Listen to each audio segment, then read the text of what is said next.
৬ মাস ১ বছর না খেয়ে থাকেন, কেউ খবরও নেবে না। অন্যদিকে আপনার একটু ভালো সময় দেখলে সাংবাদিকের অভাব হবে না। ২৪ ঘন্টার খবরই আপনার রাখবে। তখন দেখবেন বন্ধু-বান্ধবের অভাব নেই। যার বাবা আছে সে দুনিয়ায় আসলে রাজকন্যার মতো প্রাধান্য পায়। আর অন্যদিকে বাবা না থাকলে আত্মীয়স্বজনও চিনে না। খোঁজ খবর রাখবে তো দূরের কথা, তারা তখন মূল্যও দেয় না।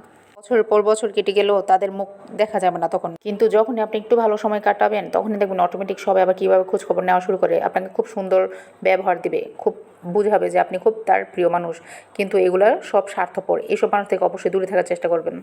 অভাবের সময় অনেকে ডিপ্রেশনের সময় কাটান, না কাটিয়ে অবশ্যই কোনো কিছু করার ট্রাই করেন। যখন আপনি ২-৩ বছরে কিছু একটা করা শুরু করবেন তখনই দেখবেন আপনার বন্ধু-বান্ধবের অভাব হবে না।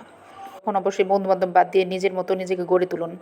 আপনার চারপাশে বন্ধু-বান্ধবের অভাব নেই। যাই হোক, এগুলো হচ্ছে সুবিধাবাদী বন্ধু-বান্ধব। এদের থেকে অবশ্যই দূরে থাকার চেষ্টা করবেন। একলা থাকা অনেক বেশি ভালো।